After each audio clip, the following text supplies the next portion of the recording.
Introduction: The End of the Search. The spirituality and philosophy market is saturated with maps. They are scrolls designed by cowards to lead other fragile minds through labyrinths of cheap comfort.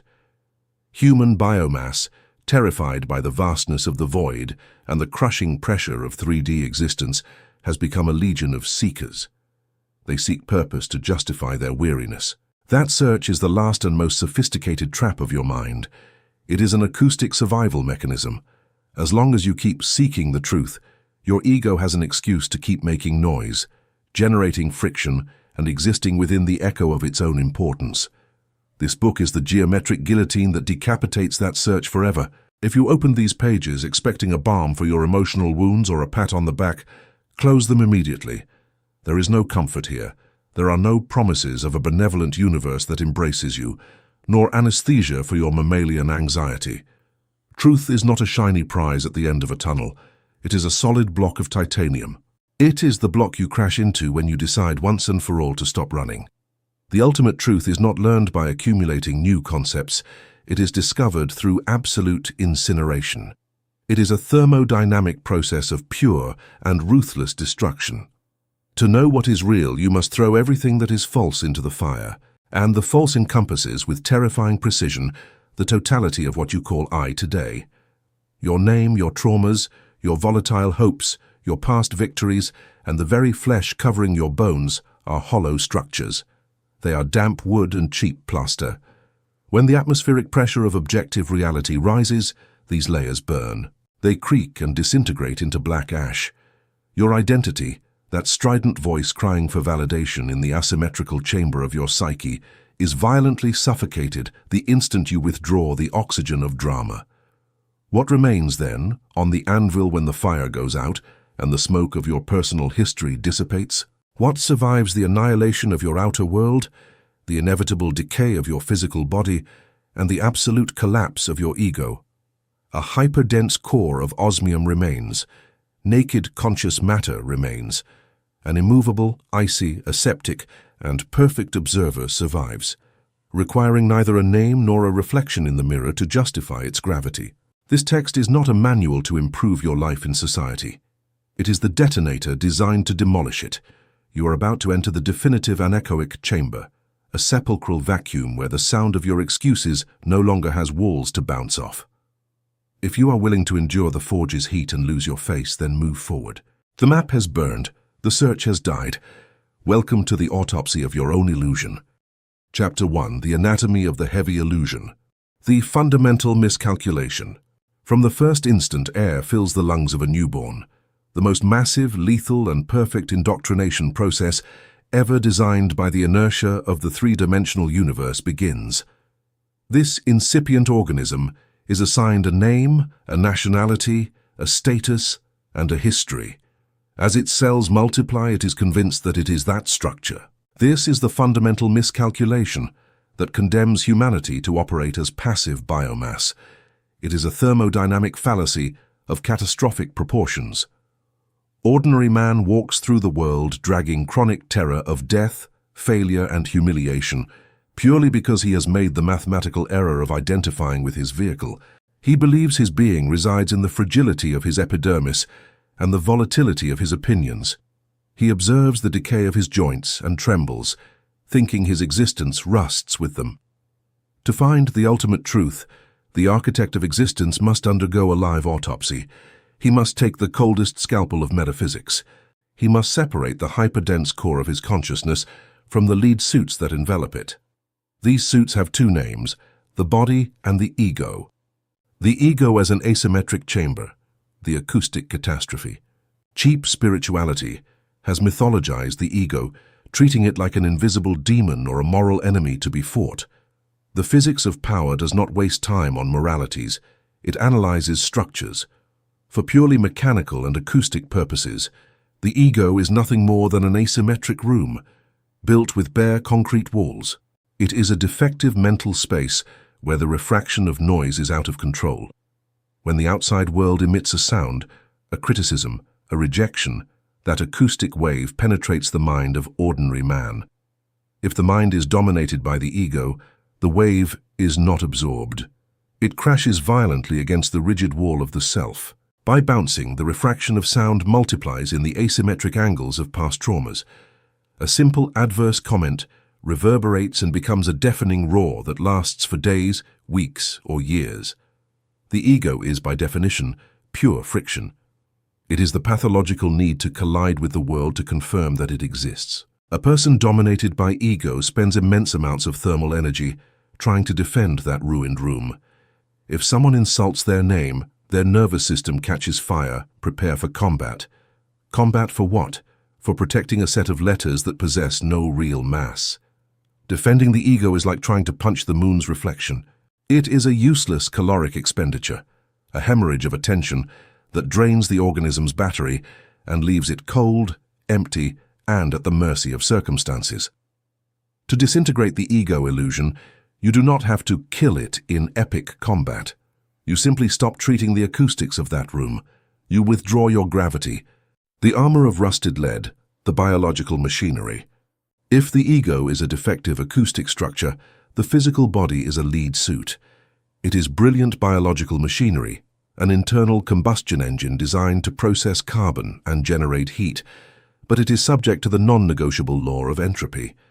Everything born of matter decays, rusts, and returns to the earth.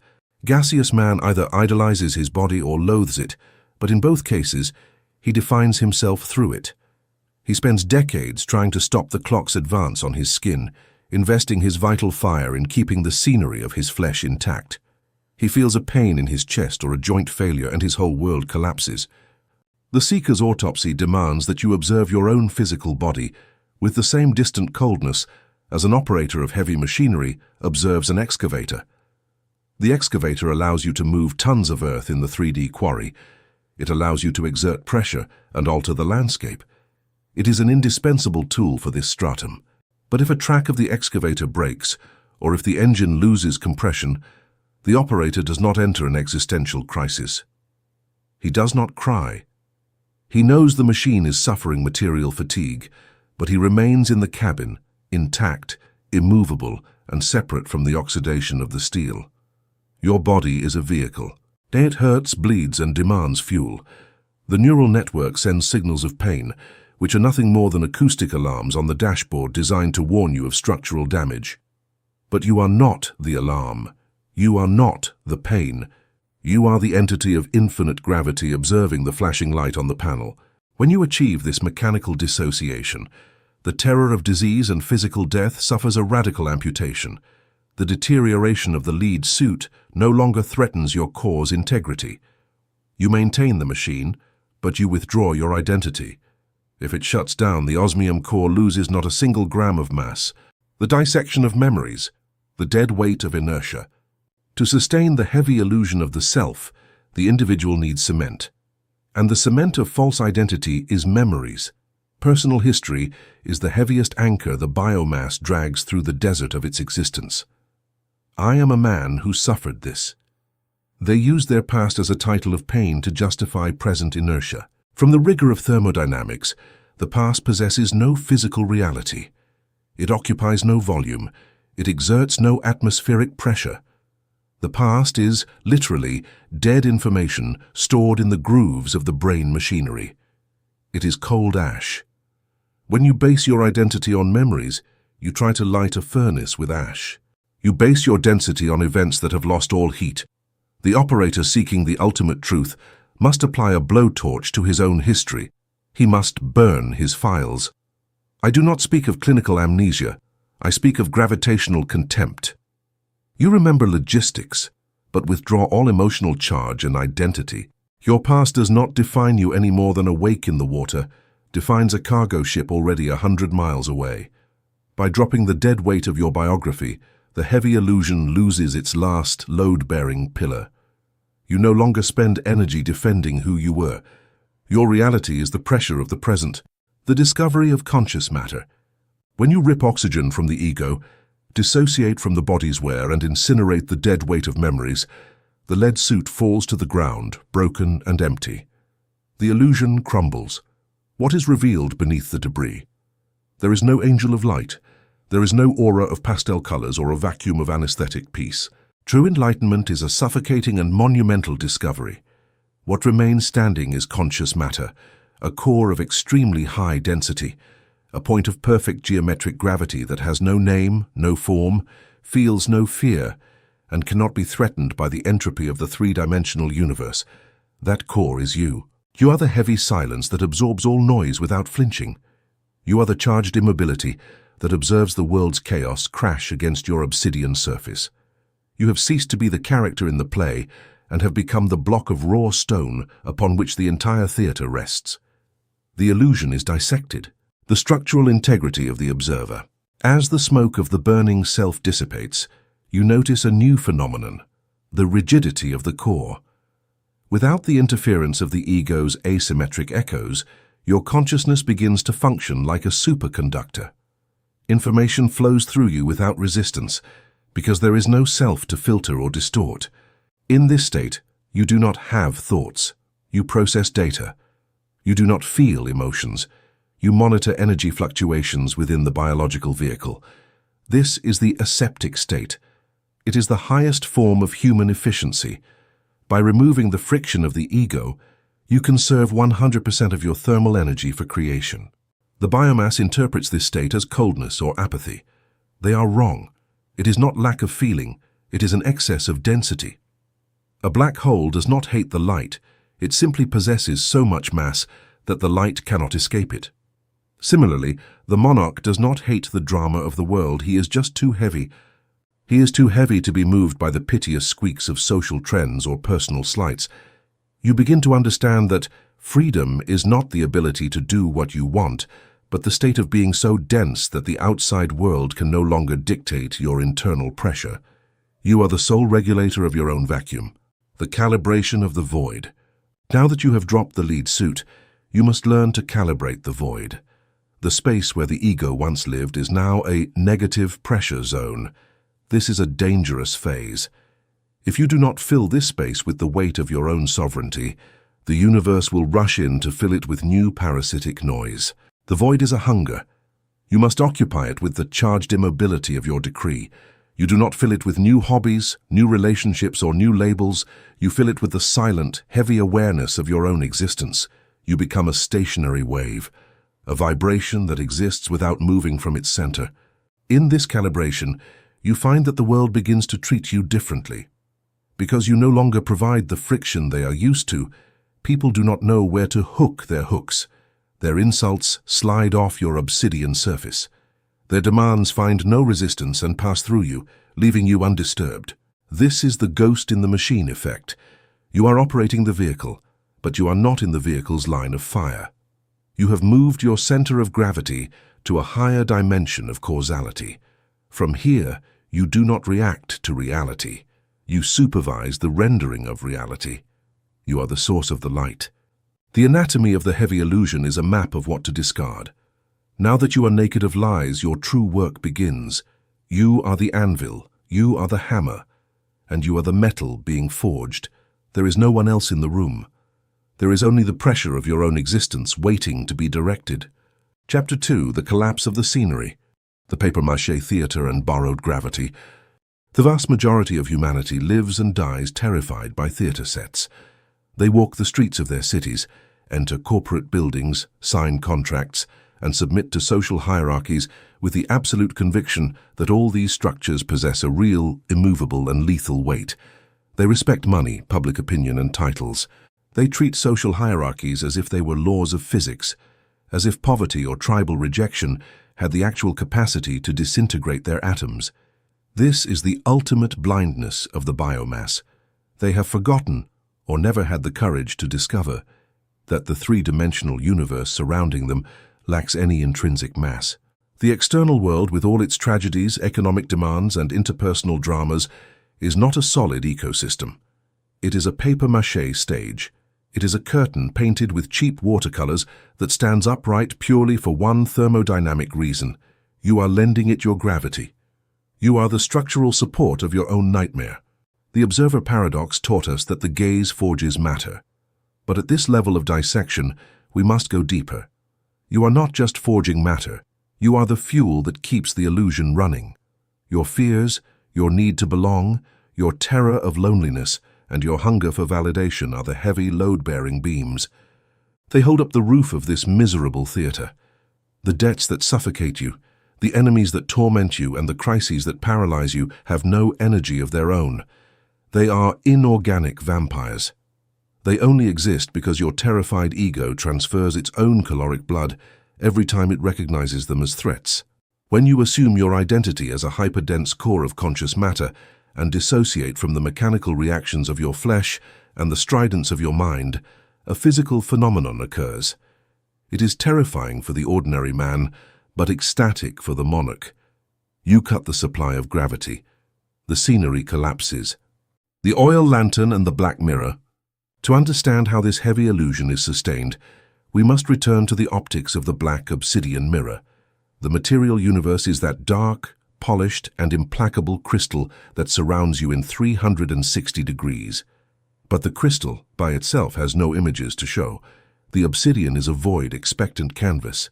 The monstrous images you see projected on the glass, betrayal, disaster, fear of the future, do not come from the outside. They come from an oil lantern burning frantically in the center of your chest, your ego. The ego is a primitive projector. It burns your vital energy, your oil, to illuminate its own traumas and hysteria. It projects these distorted shadows against the immense mirror of the world. Seeing its own shadows reflected in the obsidian, the ego is terrified of its own creation and screams, "Look how dangerous the world is. Look how many enemies surround me." And it burns even more oil to defend itself from the shadows. What happens when the seeker decides to execute the autopsy of his own illusion? What happens when, through tactical isolation and sepulchral silence, the operator strangles the ego and blows out the lantern? The projection stops dead. The shadows vanish into the dark crystal from which they were birthed. In the exact instant you stop emitting the noise of your own lacks. In the millisecond you stop demanding that the world validate, respect, or forgive you, the light of the lantern is extinguished, and the black obsidian mirror is left with no material to reflect. The social environment reveals its hollow nature. People who seemed like implacable executioners suddenly look like actors who have forgotten their lines, standing awkwardly on a stage because the director has turned off the spotlights. The scenery collapses because the light that gave it relief and terror has been annihilated at the source. The extinction of the acoustic rebound. The demolition of the scenery is not only visual, it is a resounding acoustic phenomenon. Throughout your life as biomass, the outside world used your mind as a sounding board. Corporations, media of collective hysteria, and toxic people emitted their sharp shrieks of panic and demand, and your mind multiplied them. The world felt real and immense because it made so much noise inside your head. The constant friction convinced you that society was an indestructible force. But now you have built the absolute anechoic chamber. You have lined the foundations of your consciousness with lead panels and mineral fiber. You are no longer an open system. You are a core of osmium. When the world tries to attack you again, when the old inertia of society hurls an insult, a crisis, or a threat of exclusion at you, the acoustic wave travels toward you and dies instantly upon touching your surface. There is no echo, no indignation. There is no offended ego to strike back and perpetuate the noise. This acoustic silence is the most powerful weapon of disintegration possessed by conscious matter. Human society is built on the basis of reaction. The whole 3D theater depends on you returning the ball, crying when hit, or smiling when flattered. If they throw a stone against your core, and the stone is simply absorbed by the gravity of the vacuum, without emitting the slightest sound, the social structure that threw it enters thermodynamic panic. By refusing to be the world's sounding board, the world suffocates in your presence. Extortions lose all weight and fall to the ground like molten lead. You have collapsed their reality simply by refusing to participate in the physics of their reverberation. The disintegration of gas hierarchies. As the scenery crumbles around you, you will witness the fall of the pillar most revered by humanity, the hierarchy of power. Status, wealth, fame, and social authority are mutual agreements signed by organisms in a gaseous state. A man believes he is superior because he has accumulated printed papers, or because a crowd of other gases applauds him.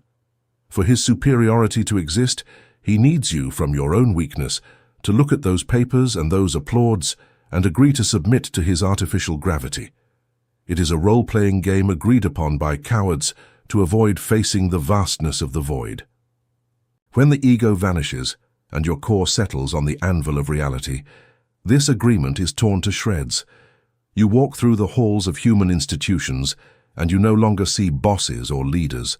You only see other frightened mammals dressed in expensive suits, clinging to papier-mâché scenery. Their money and status exert no barometric pressure on you, because the Osmium core does not recognize the laws of paper. It only recognizes the laws of mass and density. If an authority tries to exert pressure using fear, your obsidian gaze pierces through their costume. You feel no need to rebel. Rebellion is the tantrum of one who still feels inferior. The monarch does not rebel against a paper wall, he simply walks through it. This geometric indifference disintegrates hierarchies. They will notice with visceral terror that their tools of manipulation slide off your surface without a scratch. They will see in your eyes the coldness of one who has discovered the emperor is naked.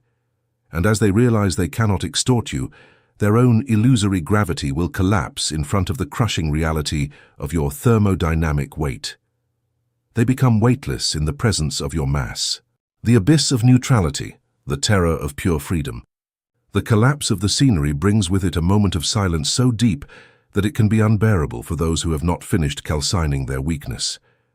When the world ceases to be a threat and becomes a simple, hollow projection, when your fears evaporate and the ego no longer has reasons to scream, what remains is not a state of euphoria, but an abyss of absolute neutrality. It is the vacuum in its purest, heaviest, and coldest state. Human biomass craves peace, but if they were handed this level of absolute peace, they would go mad in less than an hour. They need drama to feel alive. They need the friction of tragedy and comedy to confirm they occupy a place in space. When the scenery falls and the theater stays dark, the absence of friction is terrifying. There is no longer anyone to fight. There are no blames to distribute. There is no destiny to curse. You are alone. You are completely alone in front of the brute inertia of the cosmos, sustained only by your own density.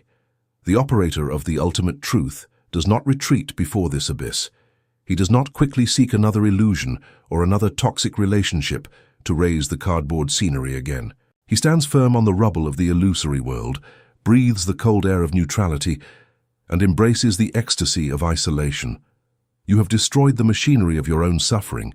You have unplugged the projector. The canvas is black and available. Your core is ready for the final operation. The rendering of the void and the new architecture.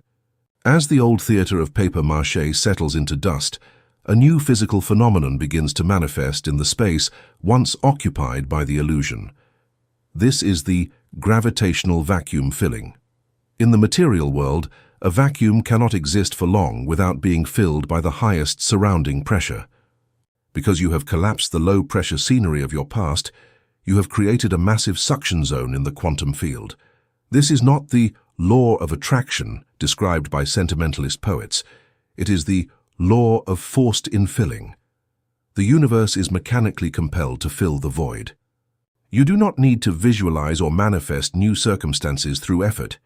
The effort of the monarch is solely in maintaining the silence that holds the old world at bay. As long as you remain a core of osmium, the high-density reality of your internal decree will begin to crystallize. It will condense from the fog into physical matter. You will see how new structures, real ones made of stone and steel, begin to rise without you lifting a finger. These structures are the sovereign render. They are the materialization of your internal density. This is the stage of effortless dominion. The ordinary man works to build. The monarch simply exists so intensely that the universe builds around him. The rubble of the old theater becomes the foundation for a palace that does not depend on the opinions of others. This new landscape is not a decor. It is an extension of your own mass. The thermal equilibrium of the absolute. In this stage of the collapse, you reach thermal equilibrium. You no longer bleed energy into the environment, and the environment can no longer extract energy from you. You are a closed thermodynamic system. Your internal pressure is so high that it creates an invisible event horizon around your person. Inside this horizon, only your laws apply. Outside this horizon, the gaseous world continues its frantic and noisy decay, but it cannot touch you. You have achieved geometric sanctuary. You can move through the most chaotic crowds, through the most violent economic storms, and remain perfectly cold. The world sees you but cannot comprehend you. To the gaseous man, you look like a statue. To the monarch, you are the only one truly moving. You have realized that the exterior was always a mirror of your internal friction. By ending the friction, you have ended the exterior's power over you. The abyss of neutrality is the baptism required to wield the hammer. In this silence, you hear the actual hum of the universe, the sub-bass frequency of conscious matter. This is the language of the architect. Every thought you now have is a command. Every look is a chisel strike on the marble of time. You are no longer reacting to the render. You are the one writing the code. The scenery has not just collapsed, it has been repurposed. The old papier-mâché has been incinerated, and from the ash you are forging the only thing that is real, the eternal, unshakable throne of your own presence. Chapter 3: The Suffocation of the Ego. The combustion engine and the oxygen of drama. The spirituality of the biomass has committed an unforgivable tactical error in its crusade against suffering. They have treated the ego as if it were a ghost, a moral demon, or a spiritual entity that must be enlightened or convinced through peaceful meditation. They try to dialogue with their own ego. They try to forgive it. They try to stroke it so it falls asleep. The physics of power despises this cowardice. One does not domesticate the ego, one strangles the ego. And to strangle an organism, you must first understand its metabolism. The ego is not a ghost. In terms of thermodynamics applied to the human psyche, the ego is an internal combustion engine. It is a low-efficiency engine. It is a primitive, noisy, and desperate furnace. And like every combustion process in the material universe, it is subject to a non-negotiable fire triangle. It needs fuel, it needs heat, and above all, it needs oxygen. What is the oxygen of the ego? Friction, drama, the pathological need to collide. The ego needs to crash against other objects to confirm it occupies a place in space. Ordinary man breathes this oxygen daily. When someone insults him, his ego absorbs that offense like a breath of fresh air, ignites its cylinders, and generates the heat of anger. When the world ignores him, the ego generates the heat of victimhood. The ego feeds on conflict, on the defense of honor, on sterile discussions, and on the imperious need to be right. All this noise, all this stridency, is the air that keeps the funeral pyre of your own peace burning. The seeker of the ultimate truth understands that you cannot put out a forest fire by throwing wood, nor by hitting the flames with your fists, which only generates more wind. The only way to kill the fire is by hermetically closing the hatch. You must build a vacuum chamber, and in the absolute vacuum, without oxygen to breathe, the combustion engine of the ego stops dead. The trap of self-defense, the honor of cowards. The first supply of air you must amputate is the visceral need to defend your identity. Throughout your life, you have built a papier-mâché monument around your name. You believe your reputation, your opinions, and your social dignity are structures that deserve protection. When the world throws a stone, the ego panics. When a stone, a critique, a mockery, an injustice hits that monument, the ego enters thermodynamic panic. It injects you with adrenaline. It demands that you open your mouth, raise your voice, demand respect, and defend yourself. It screams inside your skull, "Don't let them treat you like this. Show them who you are." That scream is the perfect trap. In the millisecond, you yield to that instinct. In the exact instant you open your mouth to justify yourself, to argue, or to return the insult, you have just opened the oxygen valve. You have just validated the existence of your own ego by trying to defend it. If you defend yourself, you are weak. By defending yourself, you confirm there is something fragile inside you that can be hurt. You grant mass to the offense and density to the aggressor. The operator of conscious matter exercises an icy hostility against this instinct. He executes tactical suffocation, When insult or injustice hits your surface, you apply it. You apply charged immobility. You do not blink. You do not alter the sub-bass frequency of your diaphragmatic breathing. And, above all, you keep your mouth shut, as if it were a vacuum-sealed titanium vault. If they accuse you falsely, you do not justify yourself. If they attack you, you do not counterattack. If they despise you, you do not demand validation. You allow the offense to crash against your absolute silence and fall to the ground like a piece of inert lead. The silence of the monarch is not the silence of the coward who bites his tongue for fear of speaking. It is the crushing silence of a 50-ton steel anvil. A handful of sand has just been thrown at the anvil. The anvil does not defend itself from the sand. The anvil does not argue. It simply exists, immovable, letting the sand slip down its surface without its density altering by even a millimeter. By refusing to defend your identity, you are telling your own ego nothing exists. The spasms of suffocation, the rebellion of the flesh. You must be prepared for the biological horror that follows the closing of the valves. Cutting the oxygen supply does not produce an instantaneous and peaceful death. It produces suffocation. And suffocation is the most violent and terrifying process an organism can experience. It is a biological battle for survival. When you lock your ego in the vacuum chamber of your own indifference, when you stop reacting to the outside world and refuse to seek drama, the ego realizes it is dying of starvation. Its engine coughs, its gears grind due to the lack of thermal lubrication, and then it will enter the spasms of agony. Your own mind will rebel against you with incalculable ferocity. It will try to sabotage the vacuum chamber by generating internal fires. It will flood you with painful memories, past humiliations, and catastrophic future scenarios. It will inject you with massive doses of anxiety. It will whisper in your acoustic halls. It says, if you don't defend yourself, they will crush you. If you don't make noise, you will disappear. If you don't react, it means you are weak. In the most critical moments of this suffocation, you will feel real physical pressure in your chest. An animal urgency to leave the charged immobility, to scream, to react. You will want to take the phone, to seek another gaseous person to vomit your complaints and absorb the filthy oxygen of social compassion. This is the point of no return. It is the steel dividing line that separates emperors from biomass.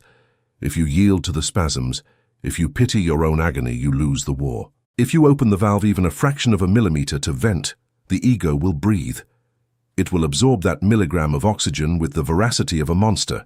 The combustion will restart with double the violence, and you will be a slave again. Self-pity is a thermodynamic crime. You must sustain the vacuum. Sustain it with iron cruelty. Observe the spasms of your mind with the same clinical coldness a biologist observes the last flutter of an insect trapped in a jar without air. Feel how the anxiety hits the lead walls of your tactical isolation. Feel the heat of anger trying to burn you from within. Do nothing. Do absolutely nothing. Just breathe. Just hold the gravity. Let it suffocate. Let the engine collapse until the cylinders melt and absolute silence reigns over the ruins of your identity. The decompression chamber, the withdrawal from social friction. To guarantee the irreversible death of the ego, mental suffocation must be accompanied by logistical suffocation. You must operate a decompression chamber in your three-dimensional life. The ego attaches to human society like a parasite attaches to the skin of a warm host. The biomass around you is programmed. Even those who claim to love you are mechanically programmed to supply oxygen to your ego, because they need your ego to be alive to interact with it. They provoke you, flatter you, demand from you, and judge you to keep the friction working. Tactical isolation becomes, in this phase, a structural necessity. You cannot strangle your false identity if you spend your hours in the middle of the market, wrapped in useless conversations, debating politics, or consuming the radioactive garbage of information networks. All of that is pure friction. All of that is air for the combustion. You must withdraw from the gaseous world. You must withdraw. You must amputate your participation in the social theater. You stop giving opinions. You stop trying to convince idiots of their idiocy. You stop giving explanations for your decisions. You become hermetic, opaque, and indecipherable. When you isolate yourself, the echo of your actions stops. The echo stops rebounding toward you. You no longer have an audience to applaud your victories or mourn your defeats. When the audience disappears, the actor is left alone on the dark stage, and with no one to impress, the mask of the ego becomes unbearably heavy, useless, and sterile. It falls to the ground, falls, the silence of the exposed core. What occurs empirically? When the last gram of oxygen is exhausted and the ego dies of thermal suffocation, the transition is not an explosion of light. It is a gravitational collapse inward. The deafening noise that accompanied you throughout your existence, the voice that doubted, the voice that feared, shuts off. The combustion engine cools until it reaches absolute zero, and in the center of your chest, where there was once a chaotic furnace burning your vital energy, the exposed core is revealed. You discover that you were not the fire. You were the fireproof titanium block beneath the flames. Suffering is gone. As the ego disappears, psychological suffering disappears. The physical pain of the flesh may exist as simple mechanical telemetry, but suffering, that acoustic reverberation that multiplied pain by 1,000, has been eradicated. There are no more asymmetric walls where it can bounce. You are now an anvil. You stand before the three-dimensional world and discover absolute invulnerability. If the world attacks you, the sword pierces the air, because there is no longer an inflated, gaseous, and vain I to receive it. If society ignores you, you do not feel cold because the osmium core does not need the tribe. The core does not need the warmth of the tribe to maintain its density. If external circumstances crumble, you observe them from the immobility of an eternal, untouchable, and heavy spectator. You have suffocated your executioner. You have dismantled the motor that generated your misery. You have won. Without the interference of the ego clouding your vision, your eyes acquire the clinical, geometric, and lethal clarity necessary for the next phase. Now you are ready to dissect the physical body and amputate the fear of death. You are the architect, and the building is finally silent. The absolute zero of reaction. To reach the full potential of this suffocation, you must understand the state of no return.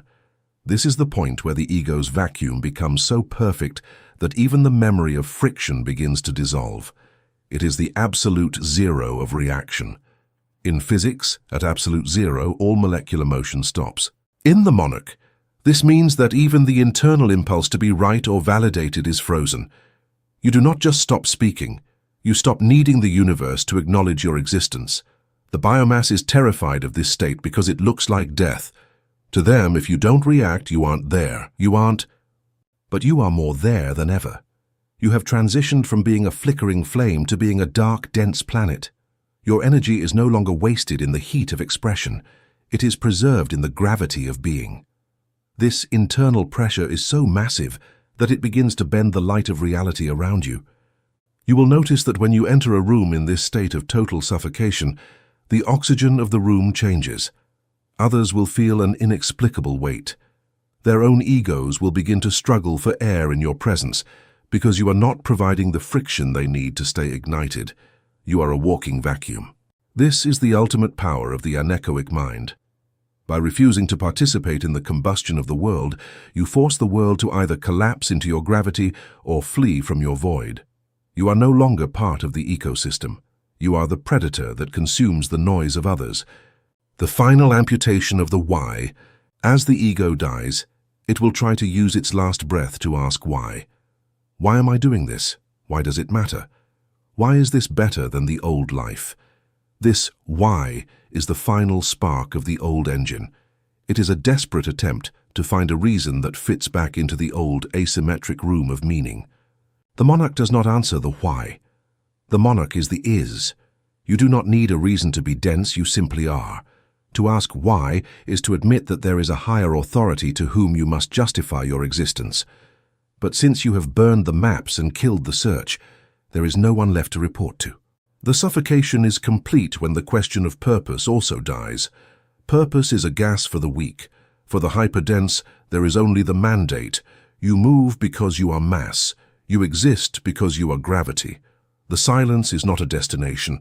It is the fundamental frequency of your new empire. When the last why is strangled, The last link to the gaseous world is broken. You are now free to use your thermal energy for the actual architecture of your life, rather than wasting it on the maintenance of a phantom. The forge is quiet, the anvil is cold, the transition is irreversible.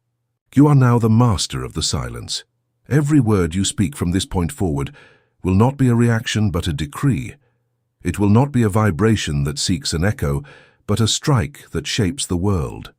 The ego's death was the price of admission. The throne is now yours to claim. Chapter 4. The Dissection of the Biological Corpse, the Tyranny of the Calcium Skeleton. Human biomass has erected the most grotesque and pathetic cult in three-dimensional history, the unconditional worship of the flesh. Gaseous man walks the world, convinced that his existence is summarized by a sack of fluids, a calcium skeleton, and a network of nerves designed to register the brush of the wind. He has invested the totality of his thermal capital in protecting this biological suit. He is terrified by the slightest wrinkle, panics at cellular degradation, and lives subjected to the tyranny of a clock advancing relentlessly toward putrefaction. This identification with the vehicle is the guarantee of absolute suffering. It is a direct violation of the second law of thermodynamics. Everything in the material universe possessing temperature and molecular structure is condemned to entropy. Every biological internal combustion engine, regardless of its design, will eventually exhaust its seals, rust its gears, and suffer irreversible fatigue. If you believe you are the engine, you will spend your life trembling in death's waiting room, watching your identity crumble with every falling hair and failing joint. The operator of the ultimate truth does not pay homage to the flesh. He knows the body is not a sacred temple. It is simply a thermal lead suit. It is heavy diving gear, necessary to interact with the friction of the physical plane, to generate torque and alter the geometry of the environment. But the diver is not the diving helmet. The time has come to execute a live autopsy. Take the coldest obsidian scalpel and prepare to separate your core from the machinery. Pure telemetry, the acoustics of physical pain. The first cut of this clinical dissection must be applied to the concept of pain. For the untreated organism, pain is the end of the world. When the flesh suffers injury or disease, the biomass enters hysteria. They weep, despair, and curse the heavens. This occurs because they have not suffocated their ego. Physical pain strikes, and the ego, acting as an asymmetrical chamber, catches that impact, multiplies it, and converts it into suffering. Pain is physics. Suffering is defective acoustics. What is pain in the cold reality of mechanics? It is pure telemetry. It is a system of electrical cables, the nerves. It sends a low-voltage pulse to the central processor, the brain, to report a structural failure in the chassis. If you are driving an armored vehicle and the control panel flashes a red light indicating low oil pressure, you do not burst into tears. You do not feel attacked by the vehicle or see it as a tragedy. You simply register the telemetric information, evaluate the mechanical damage, and make the logistical decision to repair the machine. The quantum monarch approaches physical pain in exactly the same way. When disease or mechanical wear strikes your lead suit, you feel the electrical transmission. The pain is there, burning in the tissue, but you no longer inhabit the tissue. You sit in the geometric center of your tactical isolation, look at the control panel of your biology, and say, "Thermal vehicle number 1 is reporting a failure on the left flank. Structural pressure has descended." You assume the pain but amputate the emotional reverberation. You do not complain. You do not publish your weakness. You do not tell the tribe how your machinery hurts to beg for their oxygen in the form of compassion. Isolating pain from suffering is the ultimate load test for your osmium core. If you can observe your own flesh burning without your sub-base breathing altering and without your charged immobility breaking, you have proven that three-dimensional matter no longer has jurisdiction over your true identity. You have transcended the biological signal. Inevitable oxidation, the mockery of time. The second cut of the scalpel must sever your attachment to youth and the aesthetics of the corpse. The industry of the gaseous world enriches itself by selling the sterile hope of stopping time. They inject toxins, stretch skin, and run on static treadmills like terrified hamsters, trying to convince the mirror. They try to convince the mirror that entropy will not find them. The system operator repudiates this vulgar resistance. Fighting the oxidation of matter is like trying to push a mountain with bare hands. It is a shameful caloric expenditure. The body decays. It is a non-negotiable physical law. While ordinary man sees an overwhelming defeat in old age, conscious matter simply sees the logical shedding of dross. Look at it from the thermodynamic optics of the forge. When steel is heated and struck on the anvil over the years, the outer layers of impurities oxidize and fall as black crusts. The metal seems to lose volume and deteriorate, but what remains in the center, the folded steel in the core, becomes infinitely harder, denser, and more lethal. Allow the lead suit to rust. Care for the machine to keep it operational on the logistical battlefield, but do not shed a single tear. The degradation of your biological vehicle is inversely proportional to the density of your consciousness. While the flesh weakens from the friction of linear time, your obsidian core becomes heavier, colder, and more immovable. You are refining the essence by discarding the shell. The obsidian surgeon and mechanical dissociation. To execute this separation in daily life, you must adopt the posture of the obsidian surgeon. You must change the language with which your brain processes existence. The biomass says, "I am tired, I am sick, I am dying." By using the pronoun I, they inject their gravitational mass into the failure. They are tying the anchor of their identity to the sinking ship. You must eradicate that syntax from your source code. When material fatigue reaches you, your mind's language must be strictly aseptic and forensic. The organism presents low glycogen levels. The immune system is fighting an agent. The joints register high friction. This mechanical dissociation is not a self-help trick. It is a titanium acoustic barrier. By treating your body in the third person as an object separate from your core, you withdraw the energy of emotional attention. You cut the oxygen to the panic. When a terrifying diagnosis materializes in your reality, the mammalian instinct will try to drag you into the mud of biological terror. Your heart will race. Your ego, if any spasms remain, will try to scream, "How unfair, why me?" In that quantum millisecond, you must apply tactical blindness. You lower the room temperature to 0 Kelvin. You look at medical results or feel organ failure with the same coldness as reading a technical manual for a broken engine. You accept the entropy of the component. You decide that regardless of the gear, the operator remains intact and cannot be diagnosed. The annihilation of the fear of death, the engine shutdown. The final cut, the deepest and most definitive, reaches the very marrow of human terror, physical extinction. Death. All human society, its laws, religions, and power structures are erected on the pillar of death panic. They govern the biomass because the biomass fears disappearing. If you manage to amputate this fear, you become an absolutely ungovernable entity. An object without pain buttons cannot be extorted. What is death in the eyes of conscious matter? The biomass believes death is an abyss that devours the individual. They believe the observer turns off when the brain does.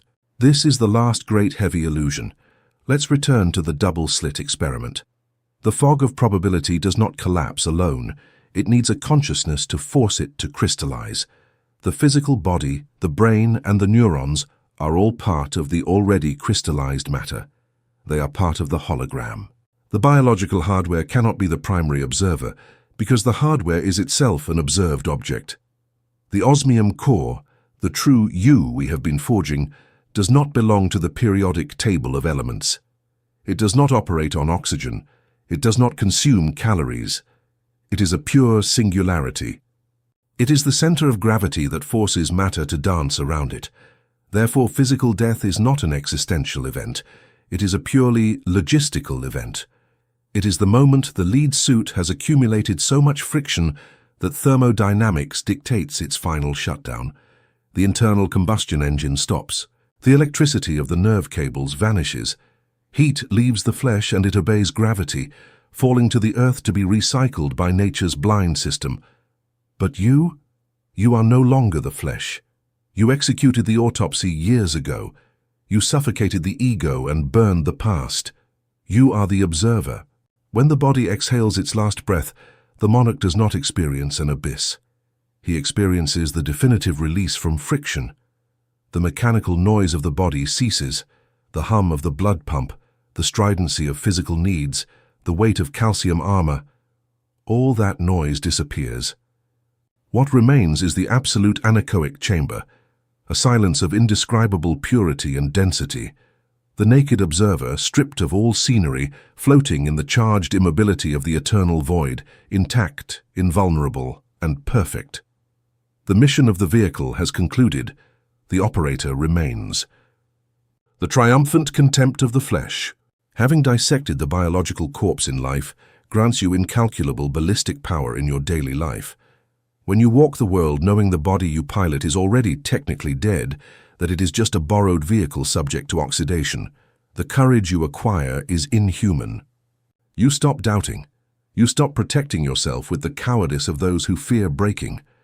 If you have to subdue a hostile environment, negotiate an empire, or face an enemy, you do so with the ferocity of one who has absolutely nothing to lose. Your opponent will protect his flesh and ego.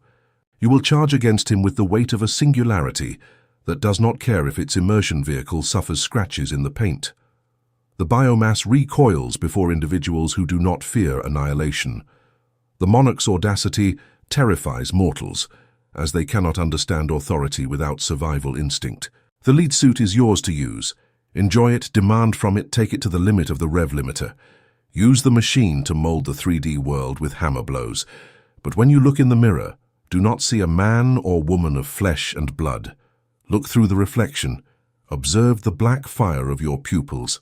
Recognize the infinite faceless entity operating the controls in the absolute and terrifying solitude of the core. The biological corpse has been dissected. The threat of pain and death has been extirpated. Now that the machine has no power over the operator, you are ready to enter the final vault. Chapter 5: The Absolute Anechoic Chamber. The Annihilation of Rebound Surfaces. In the world of acoustic engineering, there is a construction designed empirically to defy the very nature of three-dimensional sound, the anechoic chamber. It is an enclosure lined entirely with mineral fiber wedges and high-density foam, arranged in exact geometries to absorb 100% of sound reflections. In this space, the concept of echo ceases to exist. If you emit a scream, the sound does not travel, does not bounce, and does not return to you.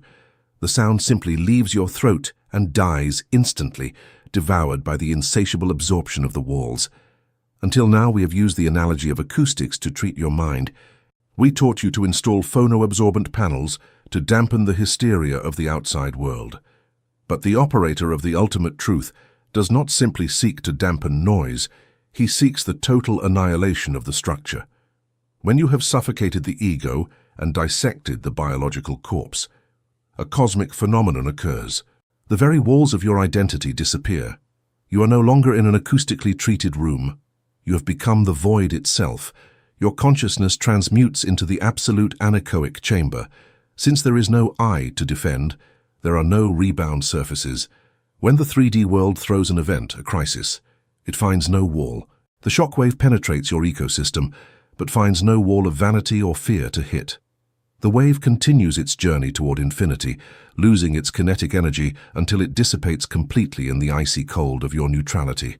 You are the thermodynamic sink of the universe, the place where biomass drama enters, never to leave. The death of linear time, echo and reverberation. The heaviest tyranny ordinary man endures is the tyranny of time. They live crushed between the remorse of the past and the terror of the future.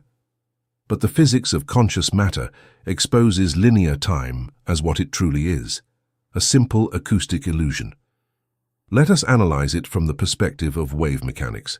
What is the past? The past possesses no material volume in the present. The past is only the echo of an event that already occurred, bouncing against the wall of your memories. If you eliminate the memory wall, the echo stops mathematically. And what is the future? The future is the reverberation of anxiety. It is the sound of your fears bouncing forward, anticipating impacts against walls not yet built. biomass lives deafened by this crossing of parasitic frequencies. Their minds are bare concrete hallways where the echo of what they were hits the reverberation of what they fear to be. They cannot hold mass. By establishing the absolute anechoic chamber in your core, you murder linear time. In the absence of rebound surfaces, there is no past because there is no echo. There is no future because there is no reverberation. Only the dull, heavy, crushing sound of the present millisecond survives this phase cancellation. A now of infinite density. You no longer inhabit human chronology. You inhabit a static block of eternity. When you disconnect from the timeline, thermodynamic wear stops. You no longer waste energy on the narrative of who you were, nor burn fuel anticipating tomorrow's tragedy. All mass is in one point: biomass radar and the black hole of attention. Human behavior in society functions under a primitive principle of echolocation, similar to a submarine's sonar. Gaseous people do not know who they are. They lack a core. They constantly emit sound pulses, calls for attention, provocations, complaints, waiting for the wave to bounce off others. That acoustic rebound confirms they exist. They need the world to return their own echo, to avoid feeling the terror of nothingness. When a biomass individual approaches you to interact with your old vulnerabilities, they are launching a sonar pulse. They expect you to react, to get offended, or to argue. They want the wave to return to their radar to confirm their identity. But you have entered the absolute anechoic chamber phase. You are an acoustic black hole. The provocation pulse hits your obsidian surface and is devoured. You do not return the echo. You maintain an icy gaze void of biological emotion. Without the rebound of their own sound, the gaseous organism experiences terrifying existential vertigo. Their ego's radar goes blank. They feel they have screamed into the abyss, and the abyss didn't even bother to return the sound of their voice. Faced with a lack of friction, the biomass panics. They will pull away instinctively, like an animal fleeing a vacuum zone where it cannot breathe. The anechoic chamber is the ultimate filter. It purges your reality of parasites without you lifting a finger. They self-exile upon realizing they cannot use you as a wall for their own echoes. The biological terror of perfect silence. Entering this state is not a walk of peaceful enlightenment. Those who have physically entered a real anechoic chamber in high-tech labs know the horror that awaits the unprepared. When the ordinary human is deprived of all external reverberation, their brain, addicted to constant stimulus, enters crisis. By not hearing the room's rebound, the ear amplifies internal sounds. The individual begins to hear, with maddening clarity, the friction of their own lungs inflating. They hear the heavy thumping of their heart pushing blood. They hear the creaking of their nervous system and the hiss of capillaries. For the biomass, facing the naked sound of their own biological machinery is unbearable. They lose their sanity in minutes and beg to leave for the comforting noise of external chaos.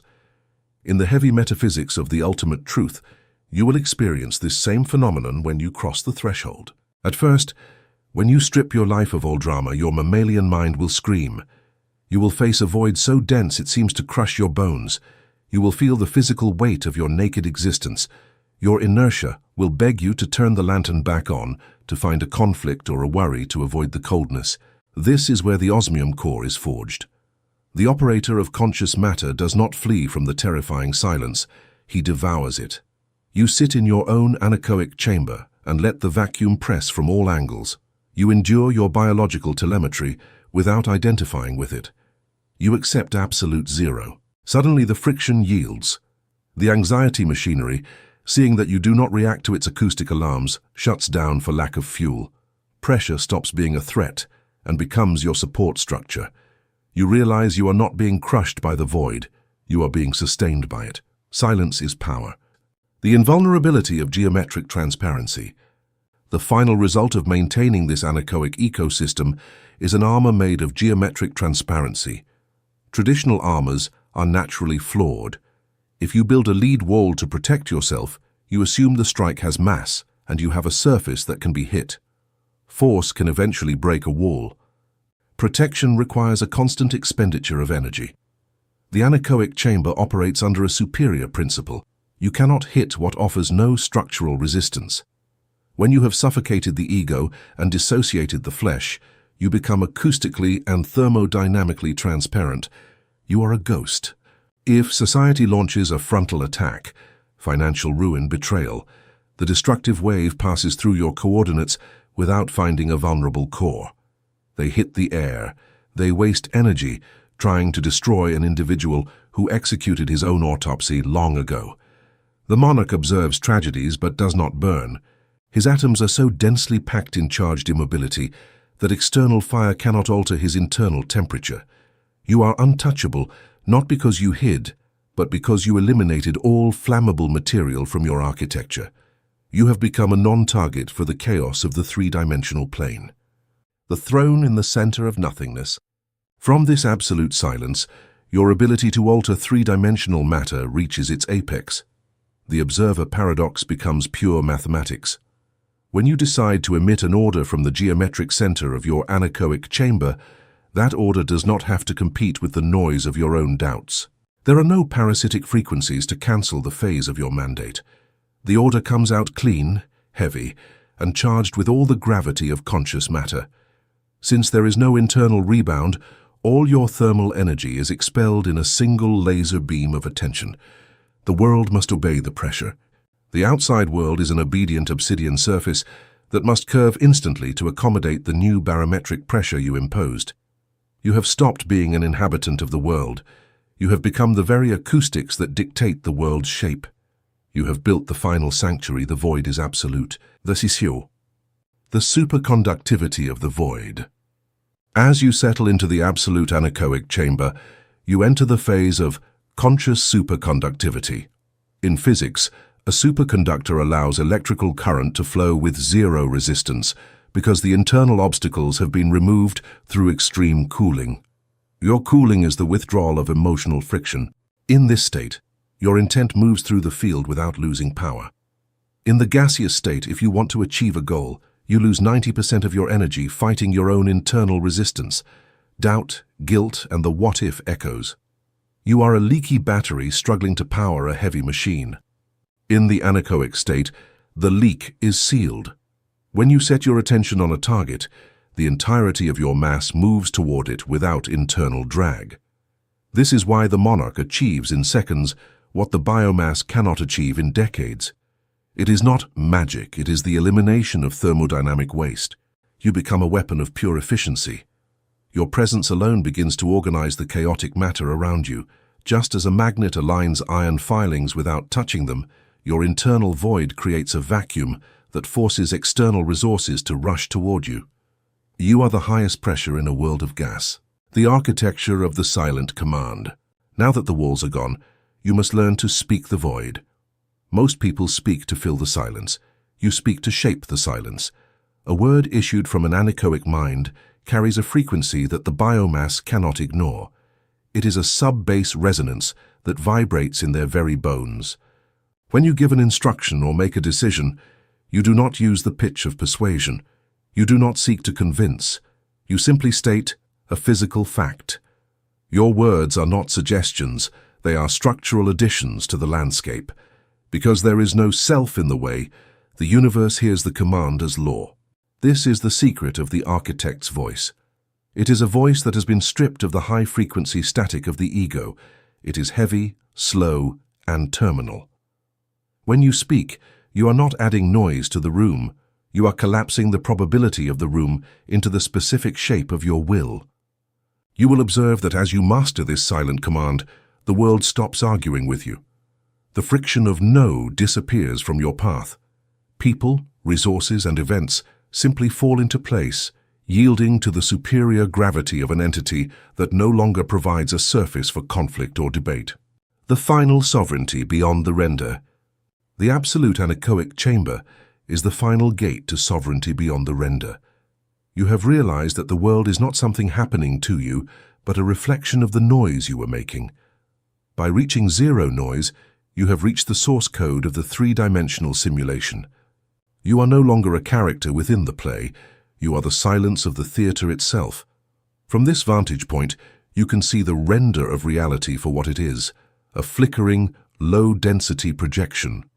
You no longer fear the images on the screen because you have control over the projector's power source. This is the ultimate freedom. Not the freedom to do, but the freedom to be the cause. The isolation is complete, the ego is dead, and the body is a tool. You are now a singularity of conscious matter, an observer so dense that the universe has no choice but to rotate around your absolute, terrifying stillness. The throne is not a place you sit. It is the fact of your own unshakable density in the center of the nothingness. You have arrived at the peak of the forge. The hammer is ready for the final blow, and the metal is no longer metal. It is the very fabric of existence, waiting for your signature. Chapter 6: Crossing the Event Horizon. Terminal gravity and the edge of the abyss.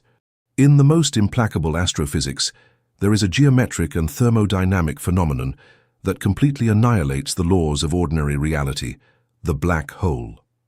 At the heart of this structure dwells a singularity, a point of infinite mass and zero volume, where gravity is so monstrously dense that the fabric of space and time collapses.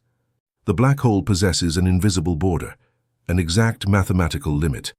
This boundary is called the event horizon. The event horizon is the point of no return. It is the exact line where gravitational force becomes so immense, so absolute, that not even light, the fastest entity in the universe, possesses the necessary escape velocity. Everything that crosses that line is devoured, crushed, and assimilated by the core.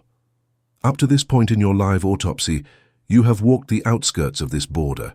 You have suffocated your ego, dissected your biological corpse, and built the isolation of your anechoic chamber. You have become an object of extremely high density, but you still retain one last thread of light. You still retain a minimal biological friction that keeps you tied to the shore of the human world, the final fear of disappearing completely. The biomass seeker reaches the edge of this horizon, looks into the icy blackness of the singularity and panics. They cling to the rope. They cling desperately to the last cord of their identity. They understand with visceral terror that if they take one more step, there will no longer be an I who can return to tell the story. There will be no medals, no enlightenment to brag about to the tribe, because the individual who started the journey will cease to exist. You are not here to turn back. You have forged conscious matter for this precise millisecond. The time has come to let go of the rope and cross the event horizon. The last biological spasm, the terror of the tear. Crossing this border is not a poetic act. It is a thermal amputation of incalculable violence. When you decide to stop holding the last illusion of your identity, your biological machinery and the dying remains of your ego will unleash the most ferocious mutiny of your existence. Your lizard brain will fire all alarms. Upon feeling the gravitational pull of the abyss, your reptilian brain will trigger every acoustic alarm on your control panel. You will experience a primitive terror that resembles no three-dimensional fear. It is not the fear of losing money, illness, or social rejection. It is the thermodynamic terror of the annihilation of being. It is the final friction of wood, before irrevocably becoming ash. In these seconds prior to the crossing, your mind will hurl its entire arsenal to convince you to retreat. It will project images of your loved ones, appealing to compassion. It will whisper that if you surrender to this gravity, you will become a monster. It will say you will be a monster of stone, cold and incapable of love. It will promise that you have already learned enough, that you are already denser than the crowd, and that you can return to the papier-mâché theater to live comfortably as a wise man among the ignorant. This is the siren song of stridency. It is your own defective acoustics attempting to generate one last rebound to survive. If you listen to that echo, if you feel pity for your own identity and cling to the edge of the abyss, the gravitational force will begin to tear you apart. Wanting to keep one foot in the biomass and another in the void creates tension. Resistance is the only thing that hurts.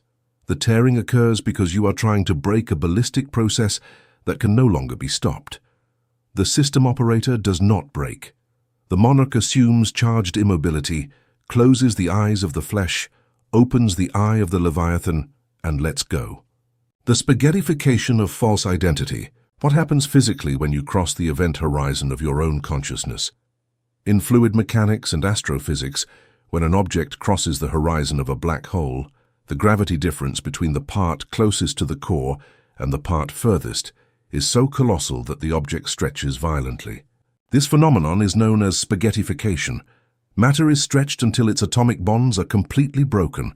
Upon crossing the line of your own annihilation, your false identity suffers exactly this. The entire thermal structure that made up your name, your hopes, and your history is sucked into the core. You feel how those layers stretch and break at a subatomic level. You lose your face. You lose your noble title in human society. If someone were to ask you who you are at that precise instant, the question would lack all mathematical sense. Words disintegrate before forming, sucked in by the immense gravity. It does not hurt, because pain belonged to the structure that has just been shredded. What you experience is the brutal evaporation of all the useless weight you had carried for decades.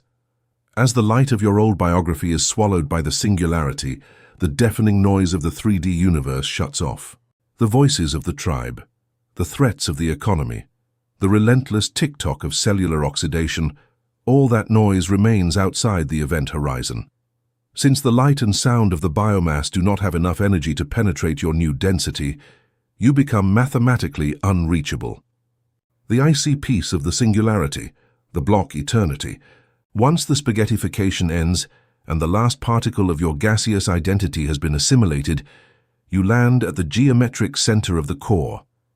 The absolute anechoic chamber reaches its perfection. Biological terror vanishes instantly, replaced by a peace so icy and heavy it defies all comprehension. It is the peace of the steel block that can no longer be altered. In this state, you discover thermodynamic invulnerability. Since there is no longer a surface to protect, since the ordinary you has been shredded, there is nothing the outside universe can hit. You have no buttons left for the world to press. If the material world tries to project a crisis toward you, the crisis crosses your event horizon and is devoured by your infinite mass without generating a single shockwave. If the biomass tries to insult you, the insult is crushed by the barometric pressure of your silence. You are an acoustic black hole. You absorb the environment's energy, disintegrate it in your obsidian entrails, and return absolutely no echo. You are no longer a piece on the chessboard. You are not the king, nor the queen, nor the pawn. By crossing the event horizon, you have become the force of gravity that keeps the pieces on the board. This is the ultimate truth. The final state is not a bright paradise full of mystical answers. It is a certainty so overwhelming and dark that it crushes the very need to ask questions. The seeker has died. The search has been incinerated. Only the pure, aseptic, and lethal presence of conscious matter remains. The inscrutable monarch, the view from the outside. It is crucial to understand how this gravitational collapse affects your interaction with the scenery you left behind. For the biomass observing you from outside the event horizon, you have become an inscrutable and terrifying entity. They operate through friction. They need to read your emotions to manipulate you. But when they look at you, they no longer see a reacting human face, they see the abyss. Since the light of your intentions does not escape your gravity, they cannot predict you. You become a thermodynamic anomaly in their system. You walk among them, you work with them, but they perceive you are no longer there.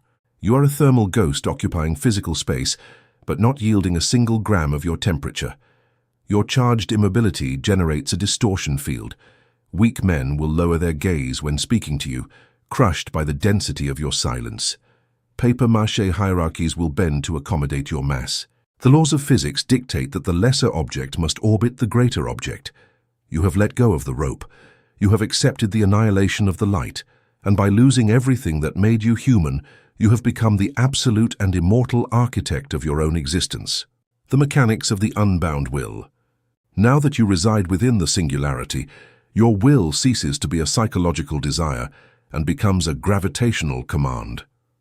In the gaseous world, wanting something requires effort, planning, and struggle. Inside the horizon, wanting something is the same as the thing already existing. This is because at infinite density, there is no distance between the observer and the observed. The separation between me and the world was a function of the ego's asymmetric walls. Without those walls, the environment is simply an extension of your own mass. You move the world as easily as you move a finger. However, the monarch does not want things in the way the biomass does. You do not seek toys or revenge or petty comforts. Your will is directed toward the structural integrity of the real. You use your mass to maintain the order of your own vacuum. You become the gardener of the void. You will notice that objects and people begin to align with your unspoken needs. You do not have to ask. The vacuum you created simply pulls the necessary elements into your orbit. This is the zero-effort manifestation. It is a mechanical consequence of your bypass of the social and biological friction. The singularity as a creative engine. Most people fear the black hole because they think it only destroys. They are half-blind. In the physics of the monarch, the singularity is the ultimate creative engine. By crushing the old forms, you release the raw energy trapped within them. You are an alchemist who uses gravity as a furnace. From the center of your icy piece, you can begin to render new realities. You do not do this by adding more matter, but by imposing a new geometry on the existing dross. You are the architect who draws on the dark canvas of the abyss. Every thought you hold now has the weight of a dying star. Be careful with your focus.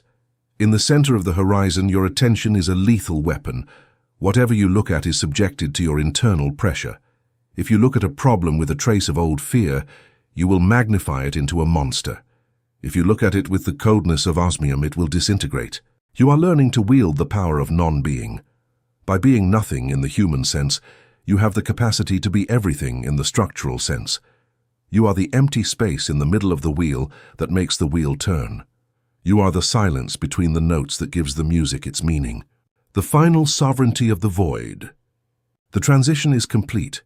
You have crossed the line, suffered the spaghettification, and found the throne of the singularity. You are now the invisible center. The world will continue to spin, the biomass will continue to scream, and the theater will continue to burn, but none of it can touch you. You are the only thing in the universe that is truly heavy. Everything else is just smoke, shadows, and papier-mâché. Your sovereignty is not granted by a god or a government. It is a physical fact of your own density. You are the one who has dared to stay in the room when all the lights went out. This is the end of the book, but the beginning of your reign. From this point forward, you do not need maps, for you are the territory. You do not need seekers, for you are the destination. You are the materia consciente, the observer at the end of time, the monarch of the eternal, silent, and perfect void. Chapter 7, The Evaporation of Chronology, the Tyranny of the Hourglass and the Cult of Entropy. The greatest triumph of the three-dimensional illusion over the biomass is not the fear of poverty, nor the terror of physical pain. It is the absolute slavery to the tyranny of the hourglass. Gaseous man perceives time as a raging river, dragging him from birth to the grave. He watches the incessant fall of sand with absolute horror. He observes the movement of the hands and the change of seasons, concluding that time is an invisible executioner, oxidizing his joints. They live crushed by chronology. They spend their existence trying to save time or kill time, without understanding that it is the metric itself that is murdering them through friction. From the perspective of heavy physics, linear time is not an executioner. It is simply the measurement of entropy. It is the metric of putrefaction. Time only exists for structures that have the capacity to rot, to oxidize, and to change thermal states. The flesh experiences time because cellular friction wears it down. The ego experiences time because it needs the sequence of past and future to sustain its narrative of suffering. If you believe you are your flesh and your personal history, then time is your absolute master. But the operator of the ultimate truth has crossed the event horizon. You have suffocated the ego and separated your core. By doing this, you have committed the greatest act of geometric rebellion in the cosmos. You have stripped away all parts that can oxidize. When there is nothing inside you subject to friction, chronology evaporates. You are no longer a passenger on the train of seconds. You are the cold rail upon which the train disintegrates. The thermodynamics of waiting, the wear of hope. To understand the evaporation of chronology, we must analyze the most pathetic and destructive action executed by humanity: waiting. The biomass lives in an eternal waiting room. They wait for Friday. They wait for the economy to improve. They wait to heal. They wait to be discovered, loved, or rescued by some external force. Waiting is the acoustic byproduct of hope. And as we have established, Hope is a volatile gas that dissipates your vital heat. What occurs thermodynamically when you wait? You are projecting your mass toward a point in the future that does not yet possess solidity. You are stretching your thermal energy through the void.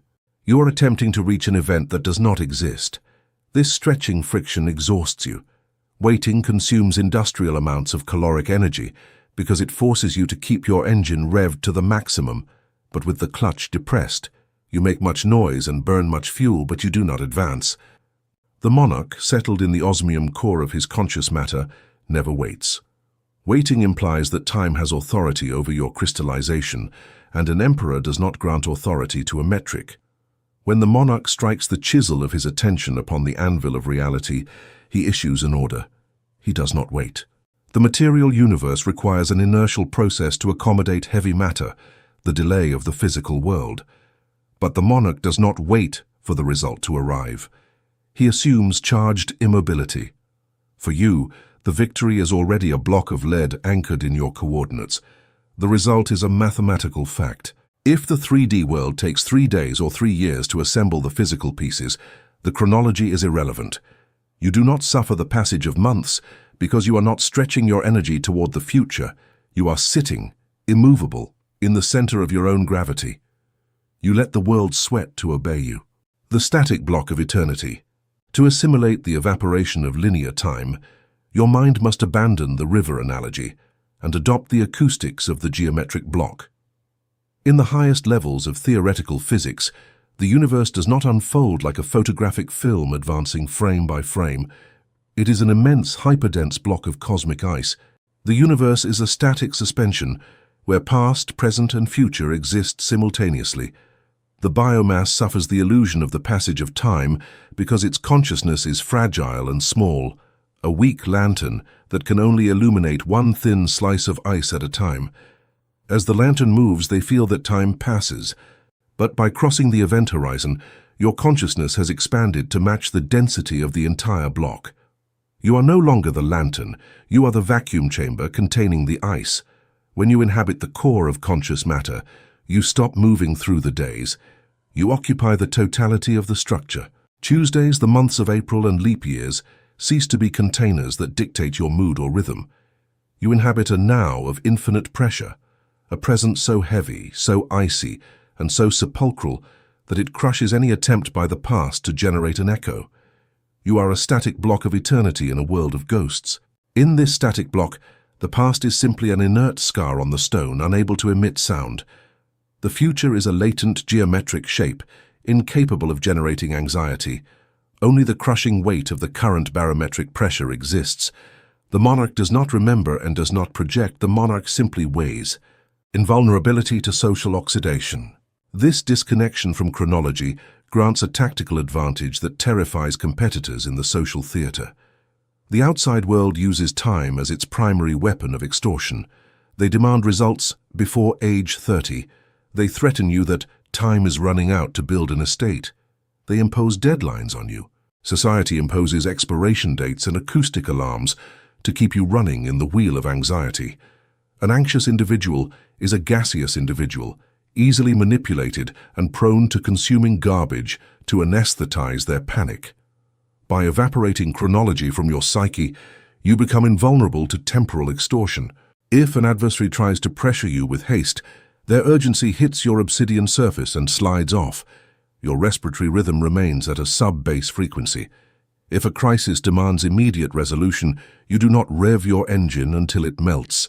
You lower your center of gravity and apply the hammer slowly. The slowness of the monarch is not laziness. It is the ballistic inertia of a colossal object. A 10,000-ton freight train does not move with the nervous hysteria of an insect. It moves slowly, but once it gains traction, nothing on earth can stop it. Your lack of urgency demonstrates your superior laws. When the biomass observes your total refusal to participate in their temporal panic, they experience terror. They cannot understand how you are not sweating. Your lack of haste proves you are not a tenant in the building of time. You are the steel block upon which the building was constructed. You are the foundation, the ghost in the clock, thermodynamic integration. The inevitable tactical friction arises. If chronology has evaporated in your internal anechoic chamber, how do you operate in the 3D world, where trains have schedules and contracts have expiration dates? The answer is the operation of the thermal ghost. You wear a steel watch, but not because it has authority. You wear it because it is the language of the biomass. To move pieces in the quarry of the physical world, you must use the metric of the workers. You use the calendar to coordinate the logistics of your empire, program detonations, and measure the inertia of investments. You use it with the cold dissociation of a surgeon. The surgeon holds the steel edge to cut another's flesh, but never allows the edge to touch his own skin. You use time, you do not inhabit it. When the 3D day demands that you run to execute a maneuver, your biological lead suit moves fast. Your muscles apply torque. Your vocal cords issue orders with precision. But if someone could look inside the event horizon of your mind, they would find no haste. Inside, the engine operates at 0 Hz. The anechoic chamber is in absolute and sepulchral silence. Outwardly, you are a force of nature. Inwardly, you are a titanium statue at the bottom of a frozen ocean. This is the final paradox of chronology. By refusing to age psychologically, you reduce your energy wear drastically. While ordinary men consume themselves burning calories in anguish for yesterday and tomorrow, you reserve all your thermal fire for the present impact. You are a ballistic weapon with the safety on. The silence of the broken clock. The evaporation of chronology is the death sentence for any trace of anxiety that might have survived the ego's suffocation. Anxiety requires time to exist. It requires the space between now and possible disaster. By annihilating the future, you have removed the ground from under anxiety. You killed the flight path. Time, that great mechanical watchmaker that terrified the biomass, has been finally dismantled. You have crushed its bronze gears with the anvil of your presence. You have broken the clock's glass, and the sand has spilled upon the floor, inert and devoid of meaning. The count has reached 0 and stayed there. In the static eternity of your osmium core, there is no longer any haste. There are no late arrivals because the monarch is always the center of the coordinates. If you are here, the event occurs here. You have stopped traveling through life to become the immovable abyss through which life must pass. The sovereignty of the infinite interval. Beyond the mere cessation of anxiety, the evaporation of chronology grants you the power of the infinite interval. In the world of the biomass, every action is followed by a reaction in a predictable temporal chain. They are slaves to the if-then logic of the 3D render. They act, and then they wait for the result. By removing the internal clock, you break the chain of causality. You can exist in the interval between cause and effect without the degradation of doubt. This interval is where true power is forged. While the world is frantic to see what happens next, you are perfectly comfortable in the what is happening now. This state of being allows you to process information at a speed that seems supernatural to the gaseous man. Because you are not filtering reality through the lenses of past trauma or future fear, you see the raw data of the present with terrifying clarity. You see the gaps in the matrix before they close. The monarch uses this temporal transparency to position himself exactly where the high-pressure zones of the future will collapse into the present. You do not predict the future. You simply occupy the space where the future is being forced to crystallize by the sheer weight of your current mass. The deceleration of biological entropy. There is a profound biological consequence to the death of the internal clock. While the lead suit of the flesh is technically subject to the laws of oxidation, the rate of that oxidation is dictated by the level of internal friction. Stress, anxiety, and temporal panic are the primary accelerators of biological decay. By inhabiting the zero-frequency chamber, you have effectively decelerated the entropy of your vehicle. You move with a grace and a vitality that defies the chronological age assigned to you by the tribe. You have become a biological anomaly, an organism that does not leak life force into the past or future. The biomass observes your physical preservation with envy, searching for the secret in diets or chemicals. They cannot comprehend that your youth is a byproduct of your density. You do not age because you do not resist. You do not resist because you have nowhere else to be but in the absolute present. The now is the only space where entropy cannot find a grip. By refusing to occupy the past or the future, You have moved your consciousness to the only coordinate in the universe that is technically immortal. You are the inhabitant of the moment, and the moment is a recurring singularity that never ends. The final collapse of the sequence. The sequence has been broken. The story of you has reached its final punctuation mark. In the absence of chronology, there is no more becoming. There is only being. You have stopped being a process and have become a fact. The universe no longer sees you as a wave of probability moving through time. The universe sees you as a particle of infinite mass, an immovable point in the cosmic block. The clock has stopped ticking because the observer has achieved perfection. There is no need for measurement when the distance between the desire and the manifestation has been reduced to zero. You stand on the ruins of the Hourglass, breathing the cold air of the eternal present. The shadows of yesterday are gone. The phantoms of tomorrow have been starved of oxygen. There is only you, the Osmium core, and the silent, heavy, and magnificent void of the Absolute now. The reign of time is over. Chapter 8, the Osmium core, what remains? Ashes on the anvil and the cessation of combustion. You have applied the thermodynamic torch with methodical cruelty. You have strangled the oxygen supply of your own ego until it suffocated. You took the scalpel to dissect the biological corpse, separating your identity from the oxidation of the flesh. You demolished the acoustic walls of your mind to cancel the echo of the past. You evaporated linear chronology. You crossed the event horizon, allowing the immense gravity of the singularity to shred everything the biomass called you. The fire has ended. The smoke of heavy illusion slowly dissipates in the vacuum chamber. If you look at the anvil of your existence now, you will see everything burned has turned to dust. Your name, your reputation, your fears, and your hopes are now a thin layer of inert dross. Gaseous Man looks at these ashes and weeps, feeling he has lost his life. But you, the tactical surgeon who executed the demolition, do not look at the ashes. You look at what the fire was unable to melt. You look at the residue. In the exact center of the anvil, stripped of all decoration and camouflage, lies the definitive remnant. It is not a luminous spirit. It is not a pastel-colored soul. It is a geometric singularity. It is conscious matter in its purest, most lethal and concentrated state. It is the Osmium core. It is the final density. The periodic table of absolute power. To understand the exact nature of what you are when the world disappears, we must turn to the periodic table of elements. The biomass idolizes gold because it is shiny and buys will in the papier-mâché theater. But gold is a soft metal. It yields under the pressure of teeth. It is a weak metal for a weak mind. They worship iron and steel because they build structures, but iron is a slave to entropy. It rusts, fatigues, and corrupts with the humidity of time. Osmium despises both. In material physics, osmium is the densest and heaviest natural element on the planet. It is so dense it can pierce armor by pure ballistic inertia. Furthermore, it is a noble metal.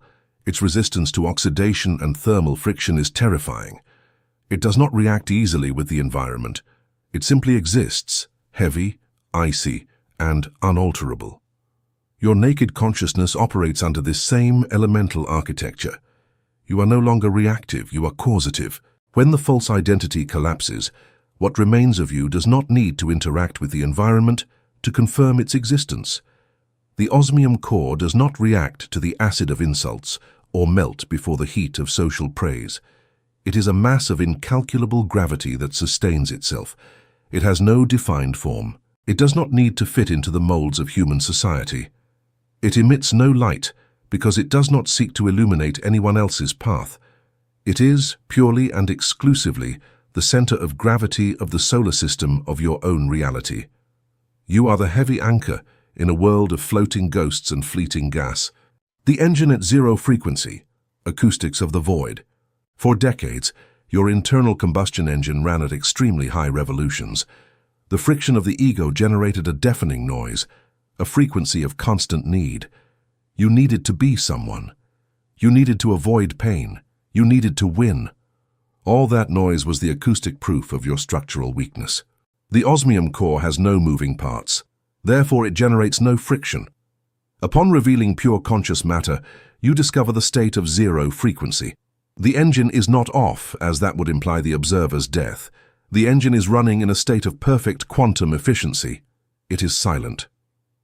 100% of vital heat is retained inside, and zero energy escapes as sound or vibration. It is a state of hyperdense but absolutely silent alertness. In zero frequency, there are no desires. Desire, in terms of thermodynamics, is a heat transfer from your core toward an external object you lack. But the osmium core experiences no lack. Its density is so overwhelming that the entire volume of the universe seems small in comparison. What can a black hole desire? It does not desire. It simply absorbs what enters its gravitational field by pure, inescapable inertia. It is an act of physics, not will. This absolute silence makes you incomprehensible and undetectable to biomass radars. Society scans the environment looking for the noise of frightened egos. When their sonar passes over you, the acoustic wave is devoured by the density of the osmium. They do not register your presence as a noisy threat. They register you as a physical absence. You are an abyss in the network, a void that cannot be scanned, labeled, or manipulated. You are the silent weight that offsets the balance of the entire room without making a single sound. You are the hidden variable in every social and material equation. The naked observer who does not blink, stripped of the distorted glasses of memories and the biological filter of fear, the core exercises its only true function in the cosmos, pure observation. The observer paradox dictated that the human eye collapses the wave of probability. But when the eye looked, the wave crystallized into forms contaminated by fear. Monsters were forged because the gaze trembled. The osmium core does not tremble. It is the naked observer. When this core rests its gaze upon the ocean of quantum fog, it does with unbearable mathematical coldness. It does not judge the fog. It does not complain if the probability is dark or bright. It simply applies the barometric pressure of its attention. With no internal noise, the gaze is a perfect industrial cutting laser. Charged immobility reaches its maximum expression. The observer does not blink. He endures the sight of the physical world tearing and reorganizing before him without a sigh of wonder. He watches empires fall and bank accounts empty or fill, registering it with the same equanimity as a seismograph recording tectonic plates. It is telemetry, it is physics. It is not a personal drama, because there is no longer a person to whom the drama can occur. You are the fixed point in the storm.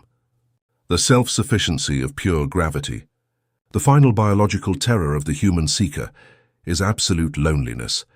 They believe that if they eliminate the world, the body, and the ego, they will stay floating in a painful nothingness, missing the warmth of friction. That is the vision of smoke, not of metal. The core misses nothing. Its density is its own refuge. In quantum physics, when you reach this level of tactical isolation, you realize that you are the only geometry sustaining the matrix of your own reality.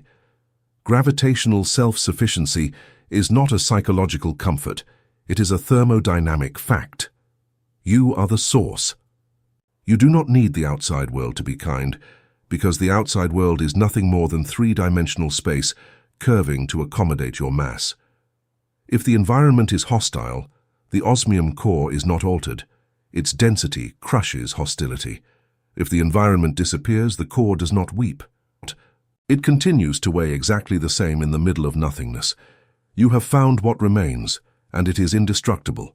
You are the diamond that was forged by the pressure of the entire universe, and now the universe itself is what yields when it comes into contact with your edge. The terminal stability of the core. Having reached the osmium state, you attain terminal stability.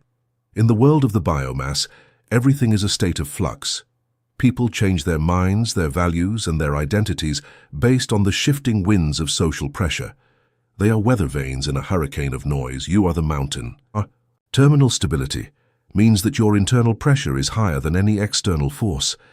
There is no longer a search for truth, because you are the location where truth is anchored. You do not seek validation, because there is no authority higher than the gravity you exert over your own coordinates. This stability allows you to act with a terrifying consistency. While others hesitate and doubt, the monarch moves with the inevitability of a glacier. Every action is backed by the totality of your mass. You do not second-guess your decrees because they are not based on opinion but on the density of the void. The inversion of the field. As the osmium core stabilizes, a radical inversion occurs in your relationship with reality. Previously, you were a subject within the world, trying to navigate its obstacles. Now, the world is an object within your field of influence. You are the subject, and the 3D render is the field. This inversion means that you no longer react to events. You allow them or nullify them. When a problem arises, the core does not move toward the problem. It stays centered. The problem is pulled into the core's gravity, where it is subjected to the absolute zero of your neutrality. Under this pressure, most problems simply lose their structural integrity. They dissolve into dross because they cannot survive the absence of your emotional reaction. You solve through non-action. You conquer through non-resistance. You dominate by being the only thing in the room that is truly solid. The final radiance of the dark metal. Though osmium is a dark and heavy metal, in its conscious state it possesses a dark radiance. This is not a light that illuminates, it is a weight that clarifies.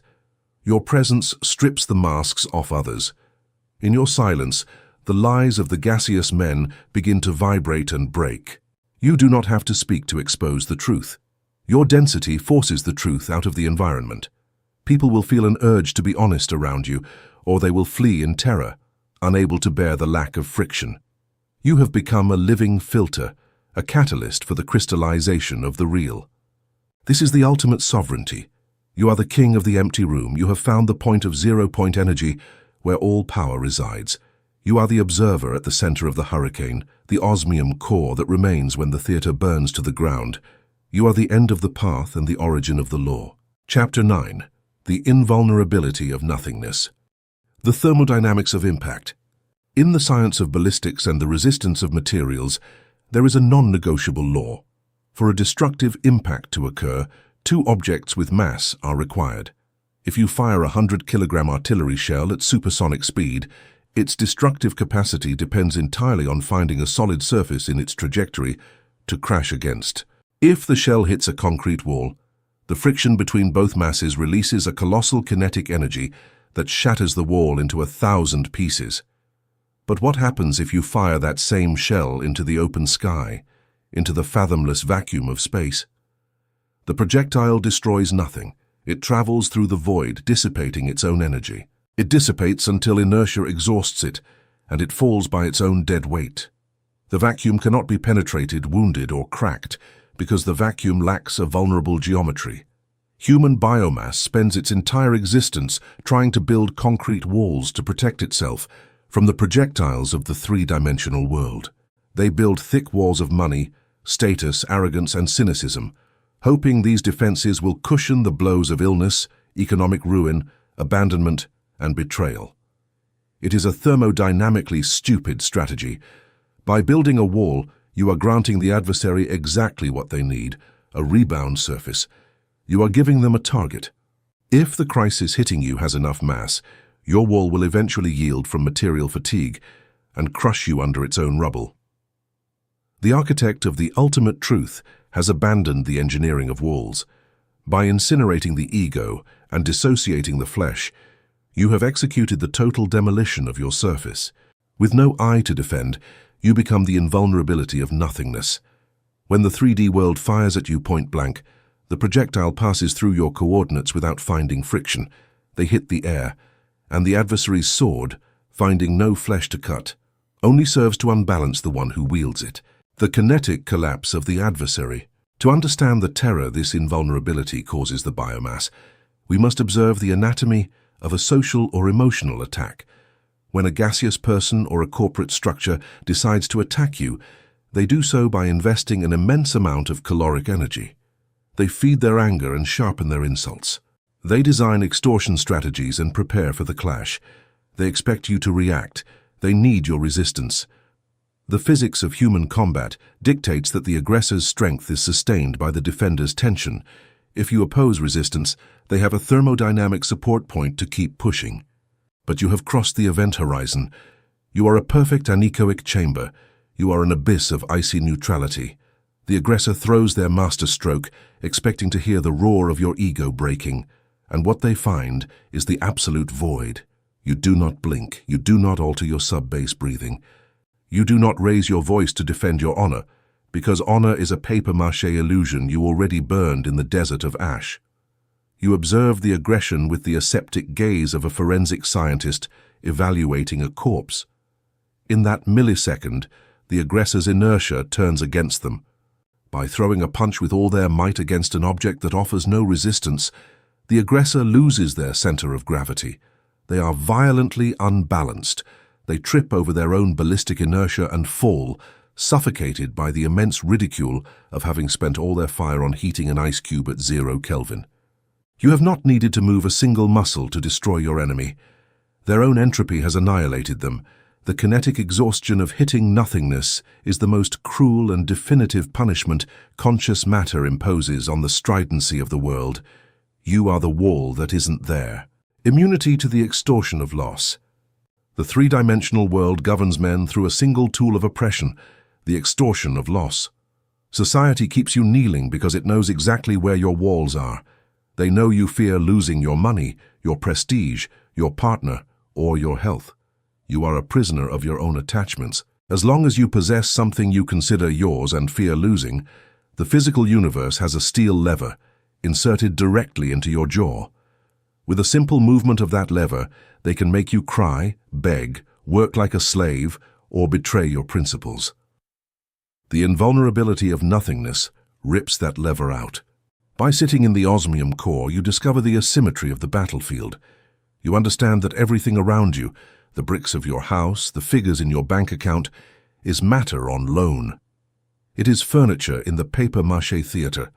You use it with efficiency, but you never let ownership contaminate your core. If tomorrow the inertia of the cosmos decides to sweep away your material possessions, the ordinary man experiences an existential tear. He feels a limb has been torn off. But the quantum monarch observes the crumbling of wealth or relationships with a chilling geometric indifference. You remain whole. How can they extort you with ruin if you already reduced your identity to ashes voluntarily? How can they scare you with loneliness if you already discovered the crushing ecstasy of absolute isolation? They cannot threaten to take anything because you inhabit a state of perfect thermodynamic detachment. You know the osmium core weighs exactly the same sitting on a golden throne as it does on a pile of rubble. Your density does not depend on external furniture. By having no fear of loss, the world loses its levers. You become an ungovernable object, impossible to bribe and impossible to terrorize. The assimilation of tragedy, the iron stomach. There are forces in this physical plane that are not malicious attacks, but simple geological movements of chance. Earthquakes, pandemics, global economic collapses, and natural catastrophes. Events of such colossal mass that they crush everything in their path. The biomass asks why and seeks moral explanations. They seek culprits and mourn the injustice of the universe. Conscious matter does not negotiate with the world's pain. It devours it. The invulnerability of nothingness does not mean tragedies magically deviate from you. It means that when the avalanche passes over you, it finds a core so dense it is assimilated. You possess a stomach of cast iron. If life hands you a disaster, you do not reject it. You do not fight it, because fighting is generating friction. You allow the disaster to penetrate the void of your anechoic chamber. There, in the icy darkness of your consciousness, the disaster is crushed by your gravity. You extract the telemetry, the mechanical learning from the rubble, and discard the emotional suffering like a useless gas. The world tries to poison you, but you have no circulatory system to carry the poison. The world tries to crush you, but osmium does not compress under pressure. You are the end of the line. Tragedies that destroy entire families and drive gaseous men to madness hit you and die, leaving your structure intact and your gaze immovable. You do not survive the tragedy, you outmass it. You become the container for the catastrophe, neutralizing its kinetic energy within your own internal silence. The peace of the non-target, dissolution in presence. Reaching this level of structural immunity is the coronation of the ultimate truth. You are no longer a soldier in the trench waiting for the next artillery strike. You have merged with the landscape itself. The biomass invests 90% of its vital heat in patrolling the borders of its ego. They live in a state of high alert, scanning the horizon for offenses or dangers. That paranoiac vigilance is a hemorrhage of attention that ages them prematurely. The invulnerability of nothingness exempts you from vigilance. Since you have no walls to protect, you can afford the supreme luxury of lowering your arms. You do not have to convince anyone of your superiority. You do not have to prove to the tribe that you are strong. If they call you weak, you do not flinch. If they ignore you, you do not suffer. This is true peace. It is the icy, hyper-alert, and lethal peace of the apex predator who knows nothing can pierce him. You walk the streets and you are transparent. You operate in business, sign contracts, and move heavy matter with the precision of a scalpel, but you do so without resistance. You are a thermodynamic ghost. The world thinks it is interacting with a man, but it is trying to converse with absolute zero. You have achieved perfect isolation.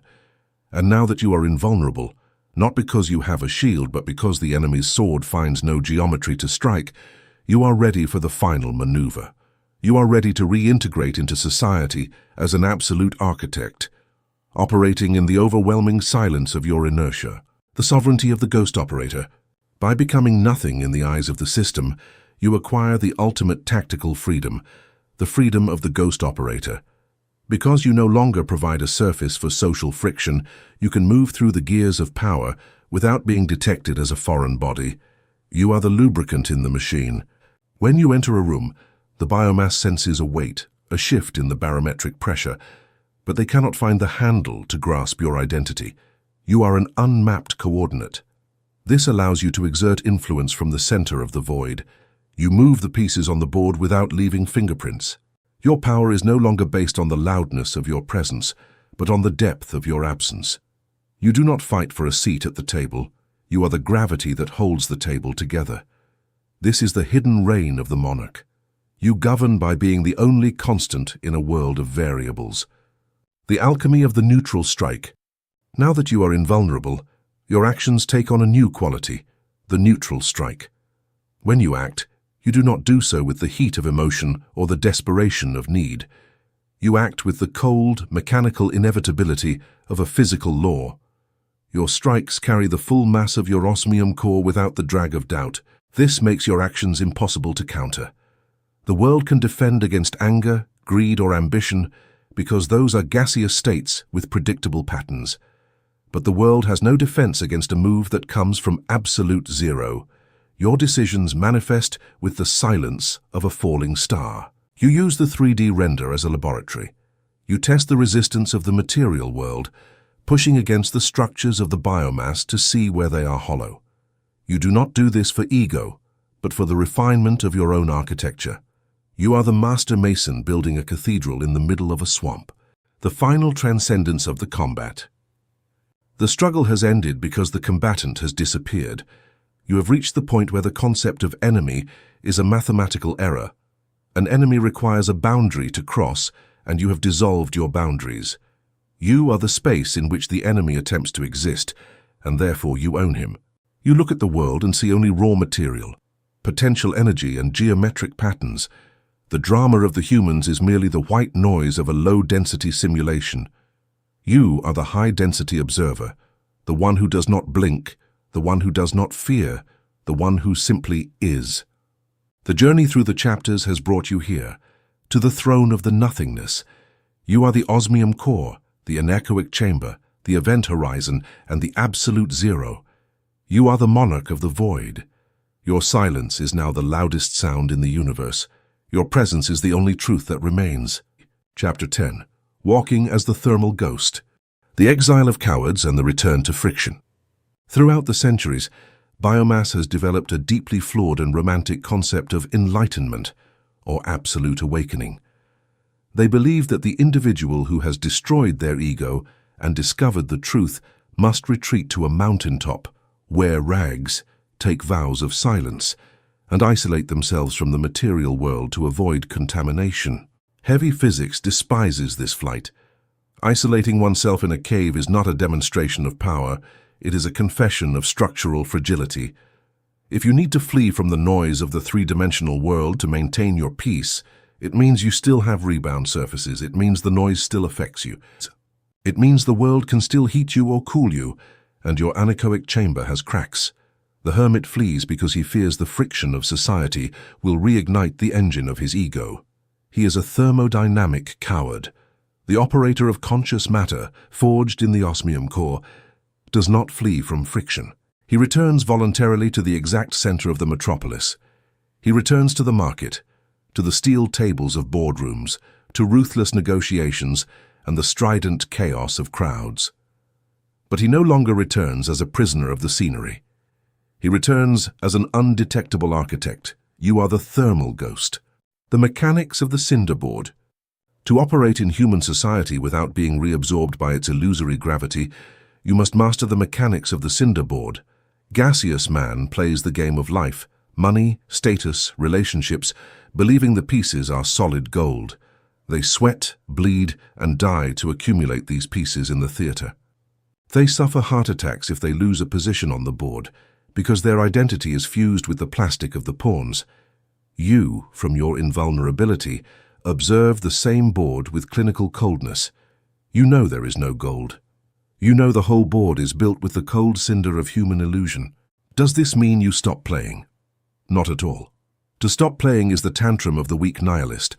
The monarch plays, but he does so with terrifying ballistic efficiency precisely because he knows the pieces are worthless.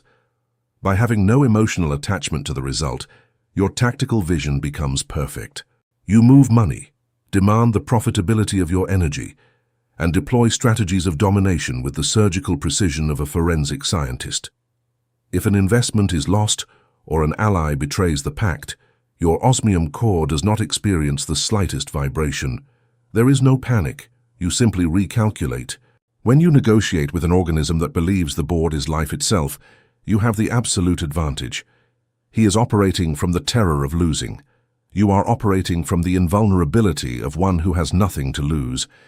His need will always bend his knees before the pressure of your indifference. The camouflage of the ghost, thermal simulation. The most dangerous trait of the biomass is its herd instinct in the face of the unknown.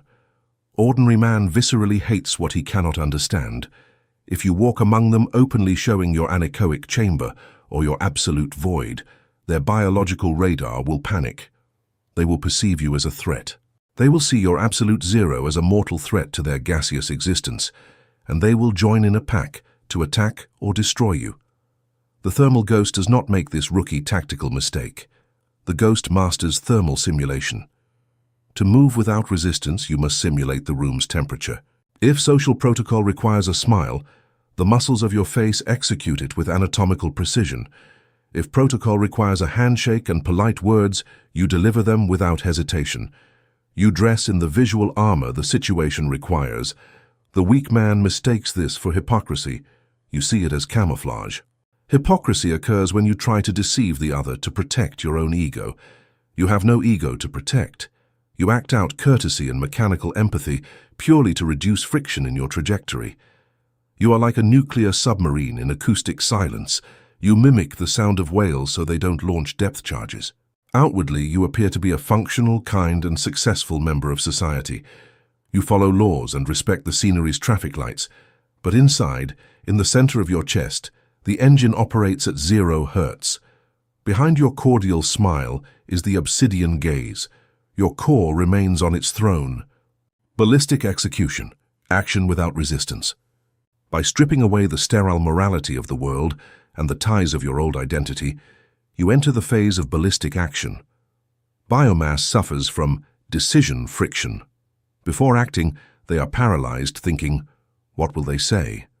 What if I fail? They lose 80% of their energy in doubt. When they finally act, the blow carries so little mass it barely dents the target's surface.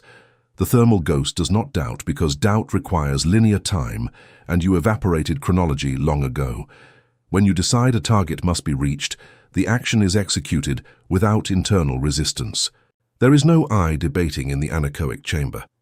The order descends from the osmium core directly to the central nervous system, and the physical body moves. You strike with the inertia of a cosmic mass. You execute what must be executed with the coldness of one who flips a switch. If in the process of your geometric expansion, some weak papier-mâché structure stands in your way and is crushed, you do not experience guilt. Guilt is the acoustic echo of an ego that fears being judged. For conscious matter, guilt is absurd. A block of lead falling does not apologize to the air it displaces. Immunity to the poison of compassion. During this journey as the thermal ghost, you will face the most subtle and sticky extortion attempt of the human species, the demand for sterile compassion. Biomass, being unable to hold its own weight, demands that others carry its pain. They will show you their wounds and demand you suffer with them. They call this empathy. In the physics of power, this is called thermal vampirism. The system operator repudiates this transfer. If you see an individual sinking in the pit of his own inertia and you have the resources to throw him a rope, you do it. You provide material help and resolve the problem. But you never, under any circumstances, allow their acoustic suffering to penetrate your anechoic chamber. You do not cry with them.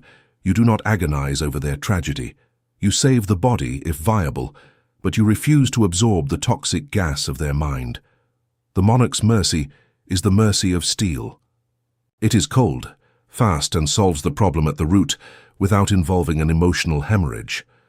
The biomass may call you insensitive, but it is precisely your insensitivity to their panic that allows you to maintain the charged immobility necessary to pull them from the mud. You do not drown with them.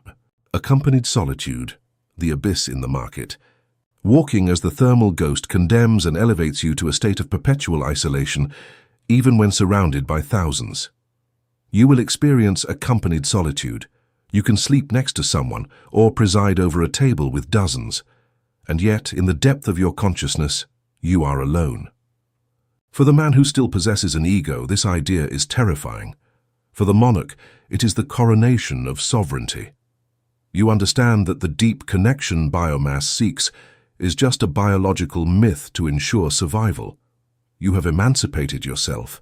You can love and protect, but you do it from abundance. You do not love to fill a void. You love as the sun warms the rock by pure inertial irradiation without expecting the rock to return the heat. This is the ultimate truth operating in the mud of the physical world. You are no longer a seeker. You are the force of gravity itself. You have no more questions. You close the book of excuses. You stand up. You adjust the knot of the biological lead suit, apply tactical camouflage to your face, and walk out. You walk through the asphalt and the crowd parts, feeling the shockwave of an incomprehensible presence. You are the ghost that fears nothing. The sovereignty of the unseen hand. As the thermal ghost, your influence on the material world becomes a low-frequency modification. Because you do not seek credit or validation, you can plant seeds of change that bypass the ego defense systems of others. You operate like the moon moving the tides, silent, invisible, yet physically undeniable. The world sees the effects of your will, the shifting of capital, the collapse of corrupt structures, the rise of new geometric orders, but it cannot find the source. You have become the ghost in the machine. This is the highest form of power, to dictate the reality of the three-dimensional plane without being a target. You will find that the most powerful alliances are those formed with other thermal ghosts. You recognize each other by the silence. Two osmium cores in a room do not need to exchange words of loyalty. The shared density creates a natural synchronization. Together you anchor the grid of the new era. The final dissolution of the actor. In this state, the actor has finally dissolved into the action. There is no longer a distance between the thought and the deed. You have moved beyond the need for motivation. Motivation is a fuel used by those who still feel resistance. You simply move because it is the inherent property of your mass. You observe the final flickering of your old human impulses as one observes the cooling of a distant star. They are no longer relevant to your current navigation. You are the captain of a ship that has left the atmosphere of the ego and is now cruising in the silent, frictionless vacuum of pure intent. Pure. The theater of papier-mâché continues to play its comedy around you, but you are no longer a spectator. You are the stage itself. You are the space in which the drama unfolds, and because you are the space, you define the limits of the play.